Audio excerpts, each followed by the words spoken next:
So happy, happy, happy, happy. You're always messing things up. You don't have a power up from the 1 year time skip. You haven't really helped at all. And actually, you might have just killed a whole bunch of your friends that you didn't even know about yet. You might have killed all of them by having Natsu stop his attack, his final attack that might have killed Zeref and might have stopped this whole entire war from happening. Or at least they would have a great advantage and they would have a leg up on the whole Alvarez army. But no, it's over. You wanted to be selfish and you wanted to keep Natsu. I understand that. I want to keep Natsu. I think Natsu is amazing. I like him as a character. But if he needed to die to, destroy this whole entire war and keep a lot of the other characters alive, I would have been fine with that. But no, now Igneal's power is gone. Nobody's going to be able to beat Zeref, except for maybe Acnologia. But I just think that was definitely a bad part in the chapter. I mean, it wasn't bad writing wise, like it was pretty cool, but I really wish Natsu would have pulled the trigger on that. And he wanted to, but I wish somebody would let him pull the trigger and that somebody's happy. But I can't really do anything about it now.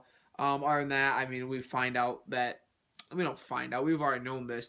Natsu finds out. That's a better way to. Natsu finds out that he is Zeref's brother. He doesn't take it too well. He's just kind of questioning, like, no, I'm not. Why am I going to believe anything you say? You're END. And what proof? I think he knows now. Natsu got so angry because he actually knows he is END because he put the END book. Zeref took the END book out and just put something through. I think it was like a beam or like a death magic beam, and it actually hurt Natsu. So it's like, okay, that you can't deny your END if that's the book and you're hurt when you get shot. I think Natsu's understanding it and he's very frustrated. And not to mention, I would be frustrated as well. If my brother he saved him. I don't know. I'm having mixed feelings about their relationship. But other than that, I mean, we get to find out about Lucy's mom. I want to find more about her, but we did get to find out about her. And what we found out was that she helped the five Dragon Slayers that wanted, like, the five Dragon Slayers that went to the future, 400 years in the future to be exact. And she had help with that. So I want to see how good of a celestial wizard she was, and I want to know more about her backstory and how she died, and how she knew Zeref. I guess. I mean, that's why Zeref likes her. But I want to know how she even met Zeref. I want to know all about her backstory. I can't wait till that comes up. We're probably gonna see it with Brandish and Lucy and Kana. I guess you could throw in there, but she's kind of like a side character right now. And I want to know more about that. And I also want to know why Sting and Rogue are so important that they had to bring them for 400 years in the future to defeat Acnologia. Like, it's not that important. I don't think they should. I don't know. I feel like Wendy, Gajeel, and Natsu should have just taken them all down. Personally, I think they should have been the ones to take them down. I like Sting and Rogue. I'm not gonna be mad that they're going to fight against them, but I think they're not. They were introduced so late in the story that I haven't really fully liked them. I don't love them yet. I love Wendy, I love Gajeel, and I love Natsu, and I think those three going up and one of them dying against Aknologia would have been a perfect story. Enough sad. Like, obviously, I don't want them to die, but at the same time, I kind of do because that'll add a different mix in the story of Fairy Tail. Usually, people don't die. Lately, people have, but usually they don't, and I definitely want to see that in the future. And other than that, I'm very satisfied with this chapter, and Natsu, it's over. His powers are gone. You can't use Igneal's powers anymore.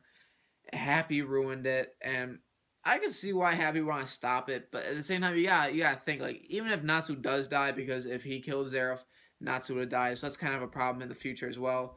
So if Zeref does get beaten by somebody other than Natsu, which is highly unlikely, Natsu will die too. So if Gray comes out the cut and he just uses the ice magic and kills Zeref, he's also killing Natsu, and I don't think Gray can do that. I really honestly don't think Gray could kill Natsu if it came down to it. Or maybe he could. He went through some hard stuff, but in my personal opinion, I don't think Gray would be able to pull the trigger because he just loves Natsu. And I definitely want to see what's going on, and I want to see the next chapter. I was actually pretty surprised that Zeref was still alive in this chapter, but at the same time I wasn't, because Zeref didn't really clarify to Natsu that he was END, and he did this chapter, so I'm very happy. I'm gonna give this chapter, I don't know, a 8.5, 9 out of 10. I really enjoyed it. There was a lot of information on it. How those five became Dragon Slayers, and Igneal and Zeref's relationship. That wasn't, they didn't touch upon it too much, but I really enjoyed what they did, because he was like, I liked Igneal. He didn't, hold any grudge against the humans, and they kind of just met, and he gave him his little brother because he wanted him to get stronger. I thought that was amazing. I personally really liked it. I hope you guys did too, because this chapter was just personally amazing to me. Fairy Tail's been really great. But that's the end of my review. I've kind of stretched it out as much as I could. If you liked it, like the review, subscribe, comment. I'd love to talk to you guys. That'd be amazing. And I guess one more thing, you can have a great day. I'll see you guys later.